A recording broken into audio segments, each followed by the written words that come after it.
प्यारे साथियों नमस्ते, स्वागत है आपका आज के वीडियो में। आई होप आप लोग सेफ हो, अपने घर पे हो और अपने आस पड़ोसियों का, अपने घर वालों का या अपने फ्रेंड्स का भी ध्यान रख रहे हो और साथ ही साथ बहुत अच्छे से पढ़ाई भी कर रहे हो।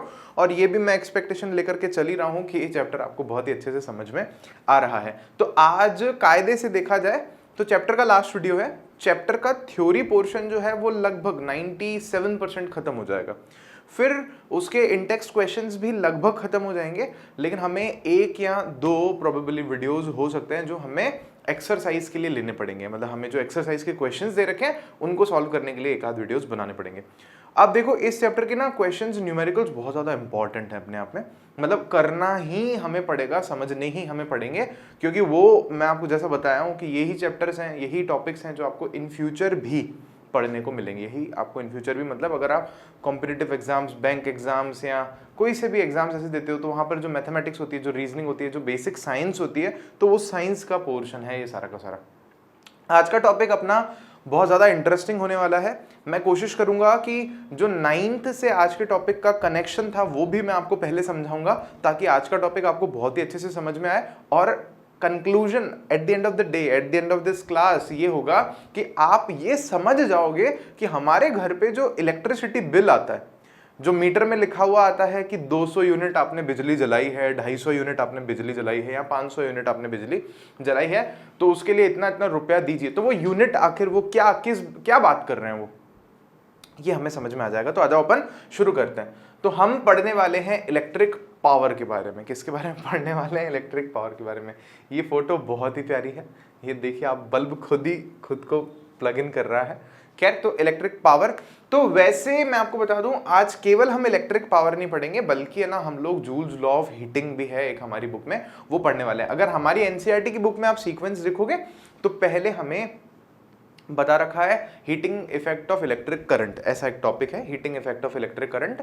और फिर जूल्स लॉ ऑफ हीटिंग बता रखा है, और फिर उसके बाद में डेली लाइफ में हमारे जो है जूल्स लॉ ऑफ हीटिंग के क्या इम्प्लीमेंट्स हैं, मतलब या क्या यूजेस हैं, वो बता रखा है। फिर हमें पावर के बारे में लास्ट में बताया गया है। लेकिन मैं आपको ये सीक्वेंस उल्टा पढ़ा रहा हूं, मैं आपको पहले पावर के बारे में पढ़ा रहा हूं और फिर मैं आपको जूल्स लॉ ऑफ हीटिंग के बारे में पढ़ाऊंगा। तो अगर आप बुक पढ़ रहे हो ना, तो आप थोड़ा सा पेज नंबर्स में कंफ्यूज मत हो ना, मैं बाद वाला टॉपिक पहले ले रहा हूं। उसके पीछे एक रीजन है, क्योंकि पावर अगर आप अच्छे से समझ लोगे तो आपको बाकी चीजें भी अच्छे से समझ में आ जाएंगी। ठीक है, बढ़े आगे। तो आगे बढ़ते हैं। देखो इलेक्ट्रिक पावर, अब हम सबसे पहले क्या समझ रहे हैं यहाँ पर कि यार इलेक्ट्रिक पावर है क्या। तो देखो उसके लिए हमारे पास में बहुत सिंपल से डेफिनेशन है। क्या? The rate at which work is done is referred to as power. Rate word क्या है, आज इसको हम अच्छे से इसका ना अपन ऑपरेशन ही कर डालेंगे। रेट वर्ड का, रेट का मतलब है यूनिट के लिए, एक यूनिट होने में या एक यूनिट टाइम में या एक यूनिट के लिए हमने कितना पैसा दिया, तो वो दरअसल क्या है? रेट है। मतलब अगर यहां पर मैं बहुत सिंपल लेमन टर्म में बोलूं, साधारण भाषा में, कि एक समय में, एक टाइम में कितना एनर्जी खर्च हुआ या कितना जो है वर्क डन हुआ, वही क्या है? पावर है। फॉर्मूला देखो आप, क्या है? P is to W divided by T. कैसे आया फॉर्मूला, अभी उस पर भी अपन डिस्कस करते हैं। हमें बुक में क्या बता रखा है, क्योंकि हमारा चैप्टर यहाँ पर क्या है? इलेक्ट्रिसिटी, रेजिस्टेंस, पोटेंशियल डिफरेंस, जो हम पढ़ के आए हैं काफी सारी चीजें। तो अगर हम उनको पावर से रिलेट करते हैं तो हमें अलग अलग फॉर्मूलाज देखने को मिलते हैं। जैसे कि एक मिलता है P is to V into I, दूसरा हमें मिलता है आई स्क्वायर आर, तीसरा हमें मिलता है V square divided by R. Got it? तो ये हमें अलग अलग फॉर्मूलाज इस चैप्टर में दिए हैं, बनाने पड़ेंगे, यूज करेंगे हम इनको फॉर्मूलाज में अलग अलग। तो ये कैसे बने हैं, या अभी भी आपके खोपड़े में चल रहा होगा कि सर ना आया समझ में, क्या चल रहा है पावर पावर। थोड़ा सा गहराई से चल के समझना पड़ेगा फिर अपने को, क्योंकि बुक में तो सीधा लिख दिया, बुक में कहा है आपको पता है, हमें तो लगता है पता है ना, आप पढ़ के आए 9th क्लास में, तो आपको तो पता होगा कि पावर का मतलब क्या होता है, वर्क डन का मतलब क्या होता है। अगर आप भूल भी गए हो तो don't worry, I am here. मैं अभी आपको बहुत ही अच्छे से इस टॉपिक को एक्सप्लेन करने वाला हूं। तो देखो पहले एक बात आप समझो, necessity is the mother of invention. Hindi में हम लोग कहते हैं ना, आवश्यकता ही आविष्कार की जननी है। सेम बात हर जगह अप्लाई होती है। इस दुनिया में जो कुछ भी बना है ना, ईच एंड एवरीथिंग, उसकी जरूरत महसूस हुई, फिर उसकी इन्वेंशन हुई। पहले उसकी जरूरत महसूस हुई। जैसे मान लो कैमरा, या अगर हम और सिंपल एग्जांपल लें तो देखो क्या ट्रेन बनी सबसे पहले, तो उसकी जरूरत महसूस हुई कि यार जल्दी पहुंचना हो कहीं पर तो ऐसा कुछ होना चाहिए, मशीन होनी चाहिए, घोड़े भैंस गधे धीरे धीरे चलते हैं, कोई अपने आप चलने वाला होना चाहिए कुछ, तो इसका इन्वेंशन किया। बात करने की जरूरत हुई तो हमने टेलीफोन का इन्वेंशन कर लिया। हमें पता चला कि कैलकुलेशन जल्दी हो हमारी, तो हमने कैलकुलेटर बनाया। फिर वो कैलकुलेटर बढ़ते बढ़ते बढ़ते बढ़ते किसका फॉर्म में ले लिया, वो कंप्यूटर का फॉर्म ले लिया। और आज तो बिल्कुल स्टोरी ही चेंज हो गई, पिक्चर ही चेंज हो गई पूरी की पूरी। कंप्यूटर छोटा सा हमारे हाथ में, फोन भी एक कंप्यूटर है। क्लियर हुई? तो ये मैं क्यों कह रहा हूं आपको, ये चीज मैं आपको क्यों समझा रहा हूं यहाँ पर कि ना फिजिक्स में एक एक जो फॉर्मूला हम पढ़ रहे हैं ना, P इजिकल्स टू VI या P is equals to W divided by T, या पावर खुद कहां से आया, P आया कहां से, तो ये सब है ना जैसे ही हमें जरूरत महसूस हुई तो हमने उनका फॉर्मूला बनाया। जहां हम कोई चीज समझा नहीं पा रहे थे और हमें लगा कि यार एक नई फिजिकल क्वांटिटी को हमें इंट्रोड्यूस करना चाहिए, तो हमने कर दिया। जैसे लेंथ को कैसे मापें, तो हमने एक क्वांटिटी को इंट्रोड्यूस कर दिया मीटर में। वैसे ही पावर है हमारे पास में, तो अपन एक बार है ना अच्छे से समझने की कोशिश करते हैं कि पावर जो है वो कैसे आई, क्या जरूरत है हमें इसकी। तो देखो मान लो हमारे पास में एक पेड़ है, यहाँ पर क्या है, हमारे पास में एक पेड़ है। और मैं आपको बता दूं, इससे पहले पावर को समझने से थोड़ा सा पहले आपको ये समझना पड़ेगा कि वर्क डन के बारे में हम पहले पढ़ चुके हैं 9th स्टैंडर्ड में। आपको बस इतना सा ध्यान रखना है, वर्क डन क्या है हमारे पास में। अगर हम फिजिक्स में देखें तो क्या होता है, फोर्स इनटू डिस्प्लेसमेंट। क्या होता है, फोर्स इनटू डिस्प्लेसमेंट, ये वर्क डन है। और ज्यादा अपन डिटेल में नहीं चलेंगे अभी, लेकिन आप ये ध्यान रखो, वर्क डन को हम लिखते हैं ऐसे ऐसे F और D लिखते हैं, या छोटा s भी लिख सकते हो डिस्प्लेसमेंट के लिए। और अगर हम इसकी यूनिट की बात करें तो वर्क डन की यूनिट हो जाती है न्यूटन, और डिस्प्लेसमेंट की यूनिट होती है मीटर, न्यूटन मीटर। तो न्यूटन मीटर, लेकिन न्यूटन मीटर को ही हम लोग क्या कहते हैं, जूल भी इसको हम लोग कहते हैं। अब हमें जो यहाँ पर बात ध्यान में रखनी है ना, वो समझना क्या है कि वर्क डन और एनर्जी जो है ना वो लगभग एक ही चीज है। आप ये मान करके चलो एक ही है। क्यों समझना, जैसे मैं जितनी एनर्जी लगा रहा हूं कहीं पर भी तो उतना ही वर्क डन होगा। भाई मैंने अगर 5 जूल एनर्जी लगाई तो 5 जूल ही वर्क डन होगा, 6 नहीं हो सकता भैया, जितना लगाया उतना ही काम होगा। और उल्टा कह लो कि जितनी एनर्जी लगाओगे उतना ही काम होगा, या जितना काम हो रहा है उतनी ही एनर्जी लग रही है, एक ही बात है। दोनों की ही यूनिट हमारे पास में क्या है, वर्क डन की और एनर्जी की, जूल। अच्छा, जूल किसको बोला है हमने, न्यूटन मीटर को ही बोला है। साइंटिस्ट का नाम है हमारे पास में, उनके नाम पे हमने यूनिट का नाम रख दिया। हमने कहा फिर हम आलसी लोग न्यूटन और फिर मीटर दो चीजें क्यों बोलेंगे, तो बोले साहब Newton meter is equals to joule, खत्म करो। अच्छा ठीक है, हाँ साहब समझ में आ गया। अब ये तो हुई वर्क डन की थोड़ी सी हिस्ट्री। अब हमें ना समझ में आएगा कि हमारे पास में पावर का कंसेप्ट क्या है, कहां से आया है। ध्यान देना, पूरा ध्यान देना यहां पर। तो देखो ये हमारे पास में एक गर्ल है और ये हमारे पास में एक बॉय है। ये काउ बॉय है और ये काउ गर्ल है। ऐसा अंग्रेजी में बोले तो काउ गर्ल का क्या मतलब होगा, चलो यार छोड़ो, अभी जो भी मतलब होगा। तो यहाँ देखो, यहाँ समझो थोड़ा सा। हम ये कह रहे हैं कि दोनों में कोई शर्त वर्त लग गई, बोले यार देखते हैं पेड़ पे पहले कौन चढ़ता है। तो मान लो पेड़ पर दोनों चढ़े हैं। अब हम थोड़ी सी फिजिकल क्वांटिटीज को यहाँ पर कंसिडर करेंगे। मैं आपको ये समझा रहा हूं, याद रखना कि पावर की जरूरत क्या पड़ी, पावर है क्या चीज, अगर हम समझना चाहें तो देखो क्या हुआ, दोनों चढ़ रहे हैं पेड़ पर। अब मान लो कि पेड़ की जो हाइट है ना वो दोनों के लिए ही सेम है, ऑब्वियस सी बात है। और पेड़ की हाइट मान लो कितनी है, 10 मीटर से। अच्छा साहब ठीक है, दोनों 10 मीटर हाइट चढ़े, ओके गॉट इट। अब यूं समझो कि है ना, जो गर्ल है वो तो चढ़ रही है पेड़ 100 सेकंड्स में, कितने सेकंड्स में, 100 सेकंड्स में। और ये जो बॉय है इसको चढ़ने में जो टाइम लग रहा है, टी बी लिख देता हूं मैं यहाँ पर, और ये टी जी लिख देते हैं अपन। ये बॉय जो है ये चढ़ रहा है, थोड़ा सा आलसी है ये बॉय, ये 200 सेकंड्स में चढ़ रहा है। ठीक है साहब, अब समझना हम ये जानना चाह रहे हैं कि यार दोनों में से ज्यादा काम किसने किया। तो देखना हम क्या करेंगे, वर्क डन का फॉर्मूला लगाएंगे। भाई वर्क देखना है तो वर्क का फॉर्मूला लगाएंगे। तो लड़की के लिए जब हमें वर्क डन देखना है, गर्ल के लिए, तो हम WG लिखेंगे। अच्छा WG का हम फॉर्मूला लगाएंगे, क्या फॉर्मूला लगाएंगे हम लोग यहाँ पर वर्क डन का, फोर्स इनटू हमारे को चाहिए डिस्प्लेसमेंट। डिस्प्लेसमेंट मतलब हो गया कि यार कितना ऊपर वो लोग चढ़ करके गए दोनों जने। तो यहाँ पर अभी भी हमें ये नहीं बताया कि दोनों ने कितना फोर्स लगाया। तो आप एक और बात यहां पर मान लो कि जितना फोर्स ये गर्ल लगा रही है उतना ही बॉय लगा रहा है, दोनों सेम भारी है। ऐसा भी नहीं कि लड़का बहुत मोटा है या लड़की बहुत ही ज्यादा पतली है, दोनों का वेट भी सेम है, तो दोनों को वर्क जो करना पड़ रहा है, या यूं कहो कि है ना जो फोर्स लगाना पड़ रहा है वो दोनों का लगभग सेम है। यूं देख लेते हैं अपन, यहाँ पर जो गर्ल फोर्स लगा रही है वो मान लेते हैं 100 न्यूटन है, जो बॉय फोर्स लगा रहा है वो भी हम लोग मान लेते हैं कितना है, 100 न्यूटन, क्योंकि हाइट तो सेम ही है, दोनों का वेट भी सेम ही है, तो ये 100 न्यूटन हो गया। अब हम लोग यहां कह रहे हैं WG कितना होगा, तो गर्ल का फोर्स लगा रही थी 100 न्यूटन, और अगर हम डिस्प्लेसमेंट की बात करें, डिस्प्लेसमेंट कितना ऊपर चढ़े वो, तो हम कहेंगे 10 मीटर्स। कितना आया, 1000 न्यूटन मीटर, या बोलो इसको 1000 जूल्स बोल दो।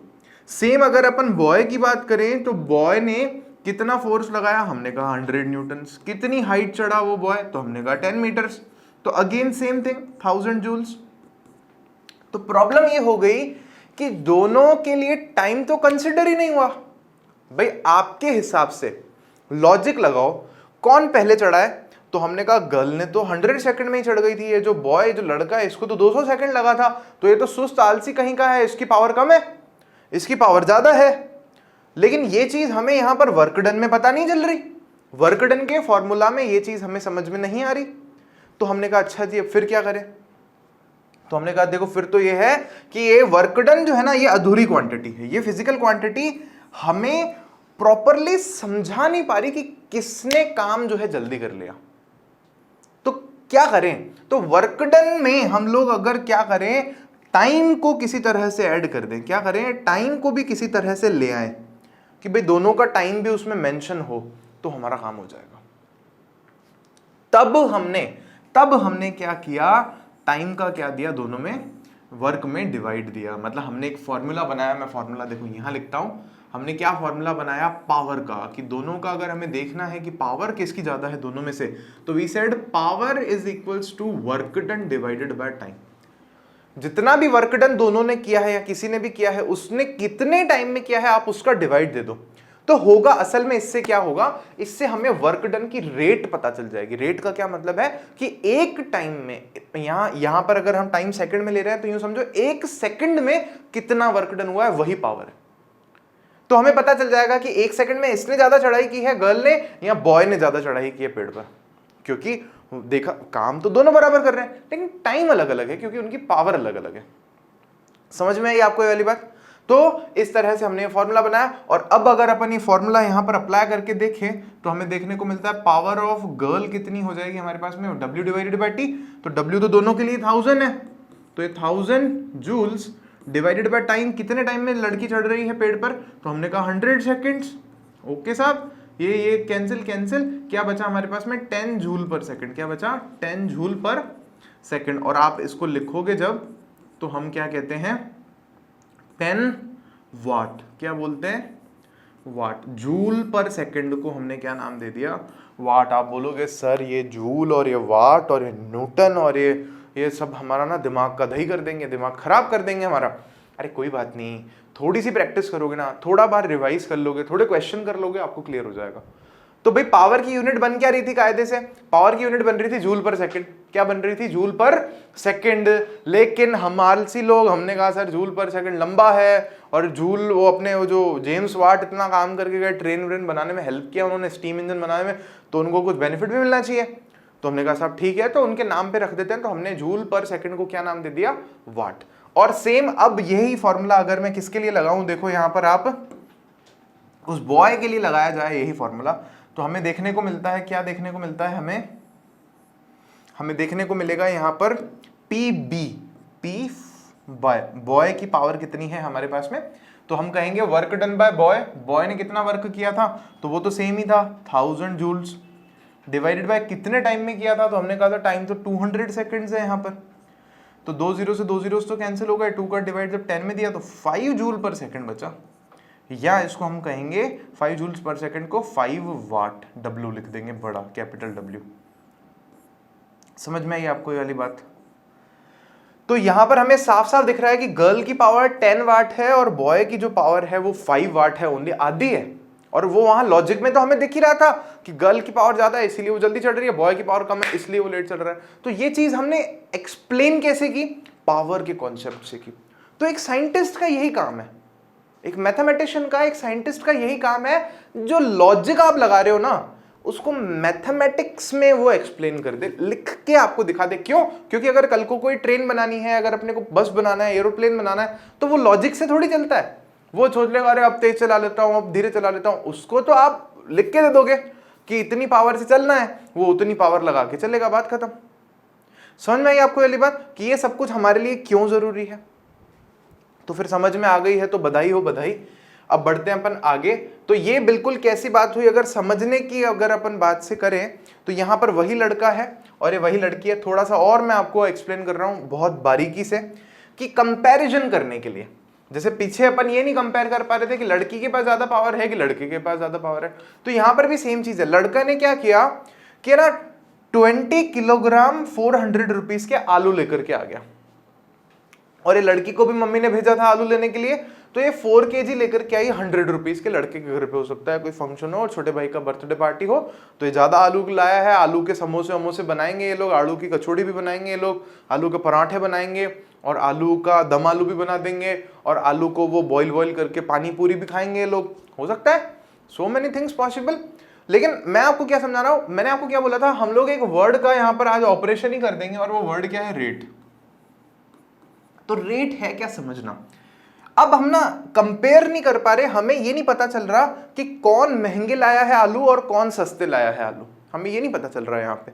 तो कंपैरिजन करने के लिए हमें रेट निकालना जरूरी होता है। कैसे समझना, अगर मुझे ये पता चल जाए कि यहां पर 1 किलो आलू कितने हैं और यहां पर 1 किलो आलू कितने के हैं, तो मैं कंपेयर कर सकता हूं अगर दोनों का नंबर सेम है तो। जैसे मान लो ऐसा कह दे कोई कि ये तो 5 किलो आलू लाया है 100 रुपए के, और ये 5 किलो आलू लाया है 110 रुपए के, तो क्योंकि 5 किलो सेम है, 5-5 ही लाए दोनों, तो कंपैरिजन पॉसिबल है। अगर ऊपर नीचे है नंबर तो कंपैरिजन पॉसिबल नहीं है। उस केस में हम रेट निकालते हैं। दुकान वाले से पूछते हैं ना, आलू क्या रेट दे रहे हो, क्या भाव दे रहे हो, मतलब 1 किलो कितने का है। तो यहां पर 1 किलो अपन कैसे निकालेंगे, 4 kg कितने का है हमारे पास में, 4 kg है 100 रुपीज का, और अब हम कह रहे हैं 1 kg कितने का है, तो ये 4 डिवाइड में चला जाएगा, कितना हो जाएगा 100 डिवाइडेड बाय 4, तो ये रुपीज आ जाएगा यहाँ पर, और ये कितना आया 25 रुपीज। समझे कैसे निकालते हैं अपन लोग, कि वही हो गया कि साहब 20 चॉकलेट्स 400 रुपीज की, एक चॉकलेट कितनी की, तो 20 का डिवाइड दे देंगे 400 में। सेम यहां पर आप करोगे, 20 का डिवाइड दोगे 400 में, तो हमें क्या देखने को मिलेगा 20 रुपीज। देख लो आप करके देख लो, 400 डिवाइडेड बाय 20, ठीक है, तो 20 रुपीज का पर केजी है, 1 kg 20 रुपीज का डिवाइड दे दिया हमने। तो अब कौन लाया सस्ता, अच्छा 20 लिखूं मैं, 2 हो गया, आप बोलोगे तो कुछ ज्यादा ही सस्ता ले आया, नहीं 20 रुपीज, ठीक है। तो लड़का 20 रुपीज पर केजी लाया है, और लड़की जो है कितने का लाइए 25 रुपीज पर केजी लाइए। अब आप बताओ कौन सा सस्ता लाया। अब हम कह सकते हैं कि हाँ लड़का सस्ता लाया, होता है ना मार्केट में होलसेल में ज्यादा लेने होते हैं तो सस्ते मिल जाते हैं, लड़की को थोड़ा महंगा मिला है। तो यही रेट का कंसेप्ट है और कुछ भी नहीं है। तो पावर का फॉर्मूला क्या था, अब अगर आप वापस से बेसिक से समझने की कोशिश करो तो पावर का फॉर्मूला हमें, डकार आ रही है मुझे, पावर का फॉर्मूला हमें क्या मिलता है, P is equals to what, work done divided by time, या फिर इसको हम ये भी लिख सकते हैं P is equals to what, E divided by T। Why so, क्योंकि हमने बोला था कि वर्क डन का या एनर्जी हो, दोनों की ही वैल्यू सेम ही होती है, क्योंकि जितना एनर्जी लगाते हैं अपन उतना ही काम होता है। तो अब हम फाइनली क्या कर रहे हैं, पावर के फॉर्मूलाज जो हैं वो डिराइव कर रहे हैं, इक्वेशंस जो हैं वो बना रहे हैं। बुक में तो डायरेक्टली लिखी हुई हैं, उन्होंने बोला याद करना है, लेकिन बहुत ही सिंपल है, हम खुद से भी बना सकते हैं। तो मैं आपको खुद से बनाना सिखा रहा हूँ यहाँ पर, ताकि आपको बहुत ही अच्छे से याद हो जाए। जो शुरू में हमने समझी थी ना, P equals to VI, P equals to I square RT, या I स्क्वायर R और P equals to V square upon R, ये फॉर्मूला आए कहाँ से, कैसे बने, बहुत सिंपल है। देखो अपन बना सकते हैं बहुत इजीली। देखो, तो हम पहले थोड़ा सा हमें समझना पड़ेगा, याद करना पड़ेगा, थोड़ी पुरानी यादें ताज़ा करनी पड़ेगी। कौन सी पुरानी यादें, इस चैप्टर में हमने, अगर आपको याद हो तो थोड़े से फॉर्मूलास पढ़े थे। एक फॉर्मूला हमने पढ़ा था I equals to Q divided by T, याद होना चाहिए आपको। करंट का फॉर्मूला पढ़ा था। फिर हमने दूसरा फॉर्मूला यहाँ पर पढ़ा था V equals to W divided by Q, ये भी याद होना चाहिए आपको। तीसरा फॉर्मूला हमने यहाँ पर पढ़ा था ओम्स लॉ से, V इक्वल्स टू IR। तो ये 3 फॉर्मूलाज अभी हम लोग जो है काम में लेंगे पावर का फॉर्मूला बनाने के लिए। और ये फॉर्मूला अभी मैंने आपको समझाया, W डिवाइडेड बाय T कहां से आया, कैसे आया, क्या कंसेप्ट है इसके पीछे, क्या लॉजिक है, लास्ट ईयर हमने इसको कैसे पढ़ा था 9th स्टैंडर्ड में। तो 9th का टॉपिक अभी तक हमने लिया छोटा सा। अब हमें पावर के इस फॉर्मूले से इन चीजों को जोड़ना है। क्यों? क्योंकि हम करंट की बात कर रहे हैं, हम भागने दौड़ने की बात नहीं कर रहे।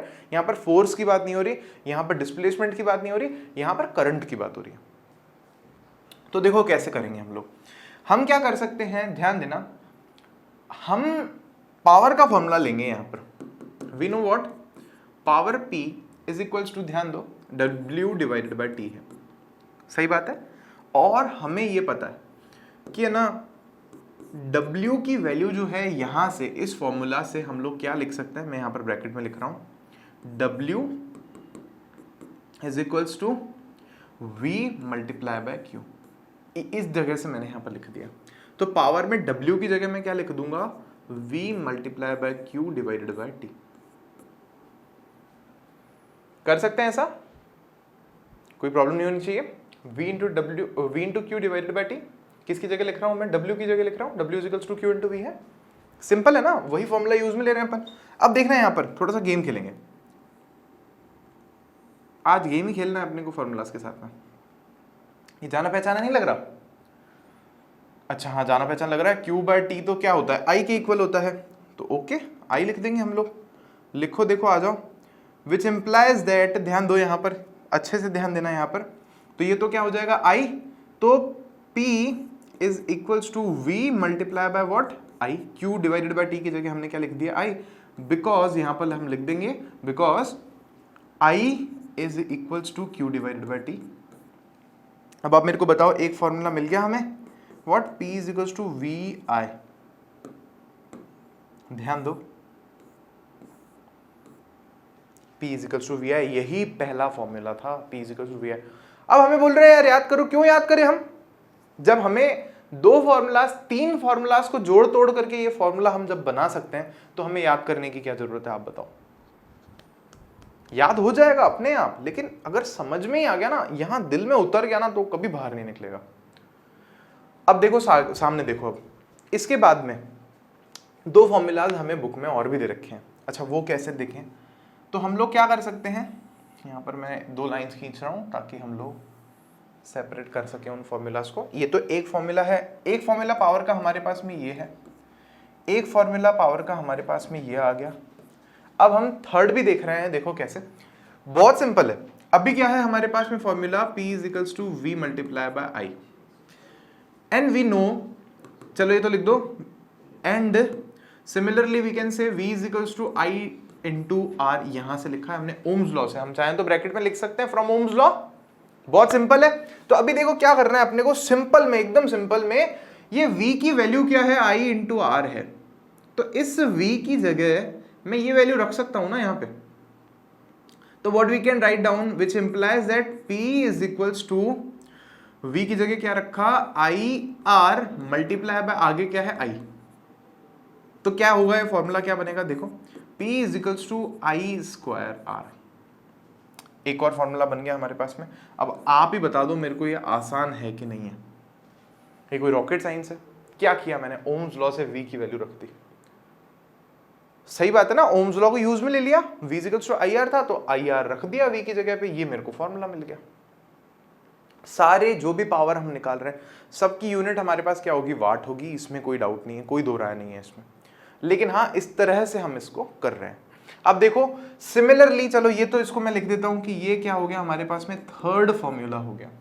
अब हमारे पास में फोर्थ फॉर्मूला है। फोर्थ फॉर्मूला की हम लोग बात कर रहे हैं, इसको अपन पहले डिवाइड कर देते हैं, यहाँ पे नीचे नीचे कर देते हैं। तो यहां देखो, यहीं पर लिखो, as we know P is equals to VI लिखा अपन ने, एंड P की बात नहीं कर रहे, चलो अब अपन I की बात करते हैं। I is equals to V divided by R। भाई पहले हमने ओम्स लॉ से किसकी वैल्यू रखी, V की वैल्यू रखी फॉर्मूला में। लेकिन आपके मन में क्वेश्चन हो सकता है, सर V की रखी, I की भी तो रख सकते थे ना, I की जगह पे V नहीं हटाते, I को हटा देते। हाँ कर सकते हैं। तो अगर ओम्स लॉ से हम ये ले लें,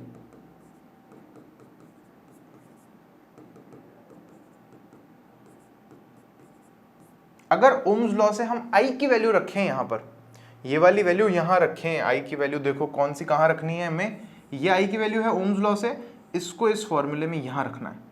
तो हमें क्या देखने को मिलेगा, हम लिखेंगे P is equals to V multiply by I की जगह क्या आ जाएगा V डिवाइडेड बाय R।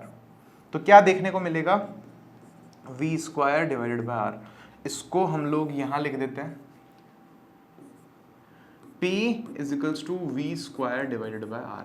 ये हमारे पास में एक और फॉर्मूला आ गया। समझ में आया क्या? अब आप देखो, यही फॉर्मूला से हमने आज की क्लास अपनी शुरू की थी। मैं दिखाता हूं, देखो आपको कहां पर है। इसी को समझने के लिए हम है जो इतना आगे पहुंचे हैं। ये देखो, ये सारे फॉर्मूलाज पहली स्लाइड पर इस चैप्टर की, इस लेक्चर के लिखे हुए थे। P is equals to W divided by T, P is equals to VI, P is equals to I square R, P is equals to V square divided by R। और यही मैंने आपको बोला था, एक एक फॉर्मूला हम डेप्थ में ले जा करके समझेंगे। समझ में आया क्या? अब आई होप आपको समझ में आ गया होगा। लेकिन आपके मन में ये क्वेश्चन होगा कि सर इतने सारे एक ही चीज के इतने सारे फॉर्मूलाज का क्या करेंगे, अचार डालेंगे क्या? नहीं नहीं बेटा, अचार तो केरी का डालेंगे, आम का डालेंगे, केरुंदे का डालेंगे, और नींबू का डालेंगे, मिर्ची का डालेंगे। बढ़िया होता है मिर्ची का, वो मतलब एक बढ़िया सा बनता है मिर्ची का अचार। तो अचार तो उनके बनाएंगे हम लोग। यहाँ पे हमें क्वेश्चन में जो वैल्यूज दे रखी होंगी, जैसे कहीं वोल्टेज दे रखा होगा और करंट दे रखा होगा, पावर पूछी होगी। कहीं पर रेजिस्टेंस दे रखा होगा, करंट दे रखी होगी और पावर पूछी होगी। तो ऐसा चलेगा। समझ में आ रही है आपको वाली बात? तो हम अकॉर्डिंगली फिर जो चीज हमसे पूछी है हम उसको वैल्यू कैलकुलेट करके दे देंगे। बढ़ते हैं आगे। तो देखो यहाँ पर ये भी लिखा हुआ है अपने पास में, the SI unit of electric power is what. ये मैंने आपको बता दिया था, पावर का यूनिट क्या होता है, हमारे पास में वाट होता है। कर ही रहे, इसके बाद क्वेश्चन थोड़ा सा पढ़ लो, लास्ट स्लाइड है, इसके बाद फिर क्वेश्चन है। लास्ट स्लाइड नहीं, मतलब 2-4 स्लाइड्स और भी हैं। It is the power consumed by a device that carries 1 ampere of current. कितना है ये पावर? इस पावर का मतलब क्या है? वही बात हो गई ना, अपन नहीं करते क्या, 1 वाट पावर क्या है? आपसे पूछे कि 1 वाट पावर का क्या मतलब है, तो वैसे ये वाट है, वाट लगा देनी है ना मुन्ना भाई, क्या ए भाई वाट लगाती है ना, वाट लगा देनी। मुंबई की भाषा में, आमची मुंबई की भाषा में बोलते हैं ऐसा। तो 1 वाट की डेफिनेशन समझाने की कोशिश हो रही है यहाँ पे। तो पावर क्या है हमारे पास में, W डिवाइडेड बाई T है। या अगर इसकी बात ना करें, हमारे इस चैप्टर में पावर क्या है, V इंटू I है। तो देखो V इंटू I से समझा रहे हैं कि अगर 1 वोल्ट हो, ठीक है, और 1 एम्पियर करंट हो, तो वहां पर पावर कितनी होती है, 1 वाट पावर होती है। यही लिखा है, it is the power consumed by device. एक डिवाइस है, वो पावर कंज्यूम कर रहा है कितना, जिसमें 1 एम्पियर करंट जा रही हो, जब उसको हम लोग 1 वोल्ट वोल्टेज पर चला रहे हो, 1 वोल्ट वोल्टेज पर उस चीज को आप चला रहे हो, और उसमें से करंट कितनी जा रही है, 1 एम्पियर जा रही है, तो हम बोलेंगे कि वो जितनी पावर कंज्यूम कर रहा है वो कितनी है, 1 वाट पावर है। ये दोनों जब 1-1 हो जाएंगे तो पावर कितनी हो जाएगी, 1 वाट हो जाएगी। सिंपल है। The unit what is very small. एक बड़ी समस्या है यहाँ पे, आगे समझेंगे हम हमारे इस चैप्टर में, कि जो वाट यूनिट है ना, ये बहुत छोटी है, हमें थोड़ी बड़ी यूनिट की जरूरत है इसमें। अच्छा, यूनिट बड़ी होने से क्या मतलब होता है, जैसे हम कह रहे हैं कि यार अजमेर से मान लो मेरे को जयपुर जाना है, तो मैं बोलूंगा कि मीटर में रास्ता नापो। ऐसे तो हम क्या बोल देते हैं, 100 किलोमीटर है, लेकिन 100 किलोमीटर नहीं बोल रहे होते हम लोग, बोल रहे होते 1 लाख मीटर है, और भाई 100 लाख मीटर दूर जा रहे हैं। तो हमने यूनिट को बड़ा कर दिया ताकि नंबर जो है वो छोटा हो जाए, हमें बोलने में मेहनत ना करनी पड़े, यूनिट को बड़ा कर दिया। सेम रीजन यहाँ पर है, ठीक है। तो हम लोग वाट यूज नहीं करते डेली लाइफ में, हम लोग किलो वाट यूज करते हैं।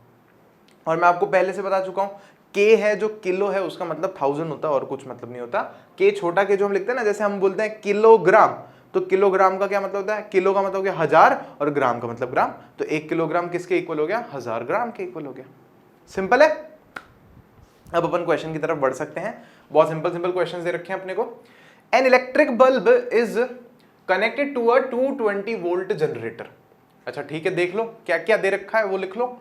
हमें बोला इलेक्ट्रिक बल्ब है, 220 वोल्ट से कनेक्टेड है वो, ये रहा सॉल्यूशन। वोल्टेज इज 220 वोल्ट, और कह रहे हैं if the current is 0.50 amperes, तो I हमें गिवन है 0.50 amperes. What is the power of the bulb, हमसे क्या पूछा है, पावर पूछी है। अब आप देखो, अब आप ध्यान से देखो, अपनी बुक का क्वेश्चन है, कौन सा फॉर्मूला लगाओगे। 3 फॉर्मूलाज हमने ड्राइव किए अभी। पहला फॉर्मूला क्या है, बिल्कुल सही सोचा है आपने, पहला ही फॉर्मूला अपने काम में आ जाएगा। यहाँ पर हमें पता है कि क्या होता है, P is to V multiply by I होता है, और यहाँ पर दोनों चीजें हमें साफ साफ दे रखी है, V वोल्ट में, I एम्पियर में। कुछ दिमाग नहीं लगाना, 220 को मल्टीप्लाई कर देना सीधा ही किससे, 0.50 से या 0.5 से, that doesn't matter at all. तो 220 का आधा हो जाएगा, 0.5 मतलब आधा ही होता है, 1/2 भी लिख सकते हो उसको आप। तो ये 110 क्या हो जाएगा हमारे पास में, वाट आंसर आ जाएगा। वेरी सिंपल, क्लियर हुआ। अब यही क्वेश्चन आपके ऑब्जेक्टिव में हो, क्या फर्क पड़ता है, आपको तो कैलकुलेट करना है, फॉर्मूला लगाना है, आंसर जो निकलेगा फिर आप उसको ऑब्जेक्टिव्स में मैच करोगे और उसको सॉल्व करोगे, तो दैट डजंट मैटर। बढ़ते अपन आगे नेक्स्ट क्वेश्चन की तरफ चलते हैं। तो अब अपन अगले क्वेश्चन पर बढ़ने से पहले एक छोटा सा टॉपिक ले रहे हैं, देख लो, फिर क्वेश्चंस की करने हैं अपने को। वो टॉपिक थोड़ा सा इंपॉर्टेंट है, आ जाओ उसको समझते हैं अपन। क्या है टॉपिक, देखो, the relation of energy and power. अभी हमने किसके बारे में समझा, पावर के बारे में समझा। लेकिन देखो पावर क्या है ना, पावर है कि एक सेकंड में कितना काम हो गया, एक सेकंड में कितनी एनर्जी कंज्यूम हो गई, ये पावर है। जैसे अपने घर पे अपन गीजर खरीद के ला रहे हैं बाहर से, बाजार से पंखा खरीद के ला रहे हैं, तो गीजर पे आप देखोगे क्या लिखा हुआ होगा, 2000 वाट का है। बल्ब लाते हैं अपन, ये बल्ब छोटा सा ऐसे एलईडी बल्ब आजकल जो आते हैं, उस पर लिखा होता है 5 वाट। दुकानदार से आप बोलो एलईडी बल्ब दे दे, तो वो कहते हैं कि भैया आपको कितने वाट का चाहिए, 5 वाट, 10 वाट, 15 वाट, 20 वाट, 25 वाट, 30 वाट। ट्यूबलाइट जो लाते हैं एलईडी वो 20 वाट, 25 वाट, जो पुरानी ट्यूबलाइट आती है वो 40 वाट, 60 वाट, पीला वाला बल्ब आता है 200 वाट। तो ये क्या है, ये पावर बता रहे हैं हमको। वाट का मतलब पावर ही है। और उस पर एक चीज और भी लिखी हुई होती है कि भाई जब आप इसको 220 वोल्ट पर चला रहे हो, जो वोल्टेज है, पोटेंशियल डिफरेंस है वो 220 है, तो इतनी पावर इसकी रहेगी। समझ में आई आपको ये वाली बात। तो हम क्या कह रहे हैं, लेकिन अभी भी है ना, हमें अगर मान लो हमारे घर का लाइट का बिल निकालना है, तो हम ये नहीं बोलेंगे कि पावर कितनी है, वो पावर तो 1 सेकंड की है। तो फिर हमें किसकी जरूरत पड़ती है, क्या यार पूरे महीने में कितना यूज में लिया, बोला पूरे महीने में कितना जो है जला सब कुछ, तो हम टोटल एनर्जी की बात करते हैं। तो कहने का मतलब ये है, what we consume as a whole is energy. भाई हम पूरा दिन जला के बैठे हैं तो पावर की बात नहीं होती, तो उस वक्त एनर्जी की बात होती है। तो अब हमें पावर और एनर्जी के बीच का रिलेशन देखना है। क्या है, देखो पावर और एनर्जी के बीच का रिलेशन, अपन एक बात समझ गए थे, P को आप चाहो तो लिख सकते हो P = W / T, या इसको अपन बहुत सिंपल में ही P = E / T भी लिख सकते हैं। Now this implies that what, E = P × T। यहां से लिखा, यहां आपको चाहिए तो W = P × T लिख दो, लेकिन अपन क्या लिख रहे हैं, E = P × T, कोई दिक्कत नहीं है। तो ये हमारे पास में किसका फॉर्मूला हो गया, एनर्जी का फॉर्मूला हो गया। किसका फॉर्मूला हो गया, एनर्जी का एक फॉर्मूला हो गया। अब समझना, यहां ध्यान देना, ध्यान दो, हमने पढ़ा P = VI, हमने पढ़ा इससे जस्ट पहले P = I²R, हमने पढ़ा P = V² / R। 3 फॉर्मूलाज पढ़े। अब हम 3 फॉर्मूलाज एनर्जी के भी तो बना सकते हैं, P की वैल्यू रख रख के, मतलब पावर को जैसे ही आप टाइम से मल्टीप्लाई कर दोगे, पावर को जैसे ही आप टाइम से मल्टीप्लाई कर दोगे, आपके पास एनर्जी आ जाएगी। तो यहां पर क्या फॉर्मूला बनेगा, एक और, P की जगह मैं लिख देता हूं VI। तो ये पावर का मेरे पास दूसरा फॉर्मूला बना, सॉरी एनर्जी का मेरे पास दूसरा फॉर्मूला बना पावर के फॉर्मूला से। तीसरे फॉर्मूले के लिए मैं क्या लिख सकता हूं, P की जगह मैं क्या लिख सकता हूं, I²R। तो मेरे को क्या फॉर्मूला बना, I²RT। ये थर्ड फॉर्मूला, किसका मेरे पास थर्ड फॉर्मूला है, ये एनर्जी का। फोर्थ फॉर्मूला, E की जगह E = मैं क्या लिख सकता हूं, P की जगह V² / R × T। ये हो गया हमारे पास में फोर्थ फॉर्मूला। बोलो, इतने सारे फॉर्मूले हमने पावर के बनाए।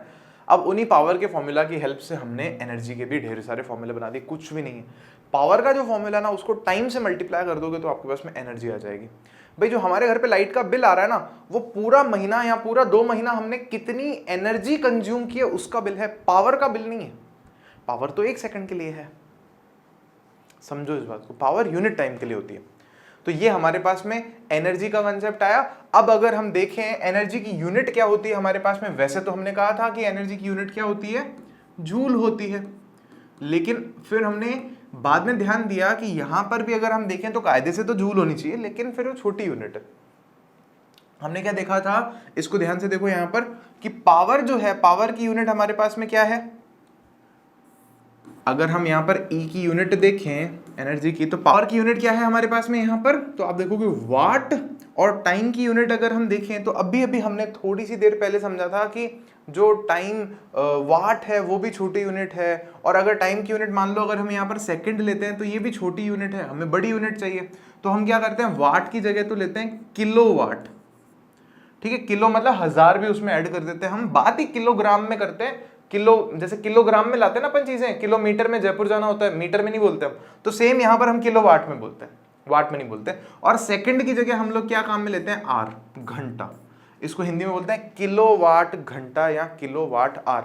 मतलब जहां पर भी आपको एनर्जी की यूनिट, सॉरी पावर की यूनिट के साथ में टाइम लिखा हुआ दिख जाए, टाइम की यूनिट दिख जाए, तो वो किसकी यूनिट हो जाती है, वो एनर्जी की यूनिट हो जाती है। तो थोड़ा सा हो सकता है कि समझ में नहीं आ रहा हो, लेकिन जब अपन क्वेश्चंस करेंगे तो ये टॉपिक और अच्छे से क्लियर हो जाएगा। और एक काम करते हैं ना, अपन इसको पहले लिखे हुए को थोड़ा समझ लेते हैं, अपनी बुक में क्या क्या लिखा है कि since electrical energy is produced is product of power and time. Energy क्या है, प्रोडक्ट है, मल्टीप्लीकेशन है, किसका, पावर का और टाइम का।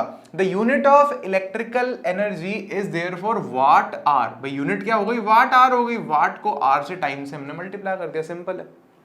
फिर हम कह रहे हैं आगे 1 watt hour, 1 watt hour is the energy consumed when 1 watt of power is used for an hour. वही बात हो गई कि एनर्जी 1 वाट आर कब होगी, तो हमने कहा एनर्जी का फॉर्मूला है हमारे पास में P इंटू टी। तो P जब कितना हो जाएगा हमारे पास में 1 वाट, और टाइम हमारे पास में कितना हो जाएगा 1 सेकेंड, तो उस वक्त हमें देखने को मिलेगा कि जो एनर्जी है वो कितनी हो गई है, 1 वाट आर। अगर कोई भी डिवाइस है 1 वाट पावर का है और उसे हम चला रहे हैं, मान लो 1 सेकंड तक चला रहे हैं, तो 1 वाट सेकंड हो जाएगा। सेकंड गलती से मैंने यहाँ लिख दिया है, बाकी हाँ इसको अगर हम आर चलाएं, 1 घंटे तक चलाएं अगर उसको 1 वाट पावर वाले इंस्ट्रूमेंट्स को, तो एनर्जी कितनी कंज्यूम हो जाएगी, 1 वाट आर एनर्जी कंज्यूम हो जाएगी। अब देखो इसको तो मैं मिटा रहा हूं यहां से, तो आगे देखो the commercial unit of electric energy is kilowatt hour. जो कॉमर्शियल यूनिट है ना, जो हमारे घर पे बिल आता है, तो उसके लिए हम कौन सी यूनिट यूज में लेते हैं, किलोवाट आवर। क्या काम में लेते हैं, किलोवाट आवर। रीजन फिर यहां पर यही है कि जब हम नंबर बड़ा बोलते हैं तो यूनिट छोटी होती है, तो हमारे लिए बोलने में कंफर्टेबल नहीं रहता। तो यहां पे हमने क्या किया, यूनिट को बड़ा कर दिया ताकि नंबर जो है, जो न्यूमेरिकल वैल्यू है वो छोटी हो जाएगी। तो हमारे पास में यूनिट क्या है, किलोवाट आर क्या है, और इसी को हम लोग नॉर्मल लेमन लैंग्वेज में क्या कहते हैं, यूनिट। किलोवाट आर को हम लोग हमारे घरों में क्या कहते हैं कि 200 यूनिट बिजली है ना, 200 यूनिट एनर्जी कंज्यूम की है हमने, या 200 यूनिट वर्क डन हुआ है, यूं समझ लो आप, एक महीने में, फिर उसके हिसाब से बिल आता है। और 1 किलोवाट आर या 1 यूनिट किसके इक्वल होता है, मैं यहां पर लिख देता हूं। देखो हम जब क्वेश्चंस करेंगे तो अच्छे से समझ में आएगा, टेंशन बिल्कुल भी मत लो। वीडियो को रोक सकते हो, पॉज कर सकते हो, वापस से देख सकते हो, टेंशन मत लो। 1 किलोवाट आवर किसके इक्वल है, 1 किलो की जगह तो क्या आ गया 1000, के का मतलब क्या होता है 1000, तो यहाँ 1000 आ गया।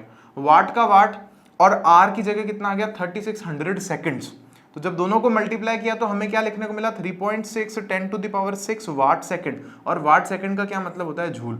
तो 3.6 इंटू 10⁶ किसका मतलब है, किसके इक्वल है, 1 यूनिट इतने जूल्स के इक्वल होता है। मतलब किलोवाट आवर और जूल दोनों ही एनर्जी है, लेकिन ये बड़ी यूनिट है, ये छोटी यूनिट है। जैसे हमारे घर में अपन नॉर्मल में बोलते हैं ना 1 घंटा, तो 1 घंटा बड़ी यूनिट है, लेकिन 1 घंटे में देखें तो मिनट 60 होते हैं, सेकंड्स देखें तो 3600 होता है। तो यही कहने का मतलब है, और कुछ कहने का मतलब यहाँ पर नहीं है। सिमिलर तरीके से एक क्वेश्चन देखते हैं ना अपन बुक का, तो आइडिया अपने को ज्यादा लग जाएगा। एन इलेक्ट्रिक रेफ्रिजरेटर रेटेड 400 वाट। एक कोई रेफ्रिजरेटर है अपने पास में घर पे, ये देख लेते हैं अपन एक क्वेश्चन। तो उसकी पावर हमें कितनी दे रखी है, 400 वाट। अच्छा ये W नहीं लिखना था मेरे को, पावर लिखना था, मैंने यूनिट पहले लिख दी। तो पावर हमें दे रखी है 400 वाट। फिर हमें दे रखा है ऑपरेट्स 8 आवर्स अ डे। तो एक दिन में अगर उसका टाइम हम देखें तो वो कितना है हमारे पास में, 8 आवर्स अ डे। एक दिन में 8 घंटे चलता है। अच्छा ठीक है, what is the cost of the energy to operate it for 30 days. भाई इसको कितने दिन तक चला रहे हैं हम लोग, तो डेज की अगर हम बात करें तो हम लोग इसको 30 डेज तक चलाएंगे। रेफ्रिजरेटर है, उस पर लिखा हुआ है, मान लो रेफ्रिजरेटर है, वो खरीदने गए मार्केट में, तो उस पर लिखा हुआ है 400 वाट का है। हमने कहा ठीक है साहब, तो बोला एक दिन में हम उसको कितना चला रहे हैं, 8 घंटे चला रहे हैं। हाँ साहब ठीक है। तो फिर बोला कि ना उसको 30 दिन तक चलाएंगे। हाँ ठीक है, तो ये बताओ उस रेफ्रिजरेटर का 30 दिन का बिल कितना आएगा जब हमें ये कहा जा रहा है कि पर किलोवाट आवर या पर यूनिट के लिए हमें 3 रुपया बिल उसका देना पड़ेगा, 3 रुपीज पर यूनिट के लिए हमें देना पड़ेगा। तो हमने कहा अरे वेरी सिंपल, तो हम यहाँ क्या करेंगे, पहले तो टोटल टाइम निकालेंगे। तो टोटल टाइम मतलब 30 दिन में टोटल कितने घंटे चलेगा, तो हमारे पास में क्या आ जाएगा 30 मल्टीप्लाई बाय 8 तो ये आवर्स में तो कितना आ जाएगा 30 मल्टीप्लाई बाय 8 आवर्स, तो 8 या 24 होता है, 240 आवर्स उसको हम लोग चला रहे हैं टोटल 30 डेज में। तो ये तो हमारे पास में आ गया टोटल टाइम। समझ में आई आपको बात। अब हमें क्या निकालनी है यहाँ पर, मैंने आपको बोला था ना what we consume as a whole is energy. भाई 30 दिन तक जो हमने इसको चलाया ना, तो हमने 30 दिन तक एक चंक ऑफ एनर्जी यूज किया है, एक अमाउंट ऑफ एनर्जी यूज किया है। वो एनर्जी हम लोग कैसे निकालेंगे, वो हम लोग लिखेंगे as we know E is equals to P multiply by T। तो हम यहां लिखेंगे E is equals to P, कितना है हमारे पास में, पावर कितनी दे रखी है उस रेफ्रिजरेटर की 400 वाट, मल्टीप्लाई बाय टाइम हमें कितना दे रखा है यहाँ पर आप देखोगे 240 आवर्स। तो ये तो हो गया वाट में और ये हो गया हमारे पास में 240 आवर्स। लिखो देखो क्या होगा, तो 4 इंटू 24 और 3 जीरोस, तो 24 टाइम्स 4 अगर अपन करेंगे तो हमें आई गेस 96 देखने को मिलता है ना, क्योंकि 20 टाइम्स 4 80 होता है और 4 टाइम्स 4 16 होता है, दोनों को ऐड कर दोगे 96 आ जाएगा। 3 बार जीरोस है ना, 2 जीरो यहाँ से 1 जीरो यहाँ से, और यूनिट क्या है वाट आर। लेकिन ध्यान देना अभी हमारा क्वेश्चन सॉल्व नहीं हुआ। क्यों नहीं हुआ, क्योंकि यहाँ पर किलोवाट आर है हमारी यूनिट वाट आर नहीं है। हमें यहाँ पर किलो इंट्रोड्यूस करना पड़ेगा, क्योंकि हम 1 किलोवाट आवर के 3 रुपीज दे रहे हैं। यहाँ पर अभी भी वाट आवर में बात हुई है, किलोवाट आवर में बात नहीं हुई है। तो क्या करेंगे उसके लिए, क्या सॉल्यूशन है हमारे पास में। देखो अगर आपको पता है कि अगर हम किसी भी नंबर को, जैसे मान लो 5 है, इसको ऊपर और नीचे सेम नंबर से मल्टीप्लाई कर दें तो कोई फर्क नहीं पड़ता इस पर, वापस 5 ही आ जाएगा, कोई प्रॉब्लम नहीं है इससे। तो सिमिलरली k का मतलब क्या होता है 1000। मैं इस नंबर को 96,000 को ऊपर और नीचे 1000 से मल्टीप्लाई कर रहा हूं, फर्क नहीं पड़ेगा ना, वो तो वैसे ही कैंसिल हो जाएगा। तो प्रॉब्लम क्या है, कोई प्रॉब्लम नहीं है। अब मैं क्या कर रहा हूं, थोड़ा सा होशियार बन रहा हूं। ऊपर वाले 1000 की जगह मैं क्या लिख रहा हूं k, क्योंकि k का मतलब 1000 होता है, watt are as it is आ जाएगा। और नीचे वाले जो 1000 है यहाँ पे, उससे मैं क्या कर रहा हूँ, ये तीनों जीरोस को कैंसिल कर देता हूँ। तो मेरे पास आंसर क्या आ जाएगा 96 किलो वाट आर। अब आप ध्यान दो भाई, ये वही बात हो गई अब तो कि एक ये इसको अगर हम यूनिट में भी बोले पहली बात तो हमने कितना यूनिट जलाया बिजली उससे 96 यूनिट। मतलब वो जो रेफ्रिजरेटर है वो एक महीने में कितना एनर्जी कंज्यूम कर रहा है 96 यूनिट्स कर रहा है। एक यूनिट कितने रुपए का है 3 रुपीज का है। तो 96 यूनिट्स कितने रुपए के होंगे, क्या करेंगे सिंपल, आप सबको बहुत ही अच्छे से पता है, मल्टीप्लाई कर देंगे। तो हमारे पास में टोटल मैं लिख देता हूं बिल, है ना, बिल कितना हो जाएगा 96 मल्टीप्लाई बाय 3, तो 3 6 टाइम्स 18 का 8 बन गया, ऊपर 3 9 टाइम्स 27 और 128, तो 288 रुपीज हमें उस रेफ्रिजरेटर के लिए एक महीने का या 30 दिन का जो है बिल पे करना पड़ रहा है। कब, जब वो 400 वाट का है और उसको कितने दिन काम में लिया जा रहा है 30 डेज तक काम में लिया जा रहा है। एक दिन में 8 घंटे हम उसको जला रहे हैं, उसको काम में ले रहे हैं। आज की क्लास तो बढ़िया लंबी हो गई और क्या ही मैंने आपको फॉर्मूलों का सैर कराई है बढ़िया सी लेकिन देखो चलो जो है सो अपने को पढ़ना तो पड़ेगा ही। अपन एक काम करते हैं, अब नेक्स्ट टॉपिक जो है अपन नेक्स्ट क्लास में लेते हैं, ठीक है, क्योंकि नहीं तो लेक्चर जो है बहुत ही ज़्यादा लंबा हो जाएगा। इसके बाद हम थोड़े से इससे रिलेटेड और क्वेश्चंस करेंगे नेक्स्ट लेक्चर में। और फिर एक टॉपिक जो मैंने आपको बोला था जूल्स लॉ ऑफ हीटिंग, वो मैं अभी नहीं ले रहा, अभी लूंगा तो क्लास अननेसेसरी और ज़्यादा लंबी हो जाएगी और आप बहुत ज़्यादा बोर हो जाने हो। तो नेक्स्ट लेक्चर में अपन उसको भी ले लेंगे, टॉपिक को, चैप्टर को खत्म कर देंगे, फिर एक आध लेक्चर में अपन क्वेश्चन आंसर्स को भी खत्म करेंगे। Okay, thank you so much, bye bye. तब तक ध्यान रखो अपना, है ना, टेक केयर, अच्छे से पढ़ाई करो, मेहनत करो और मिलते हैं आपसे नेक्स्ट लेक्चर में। बाय।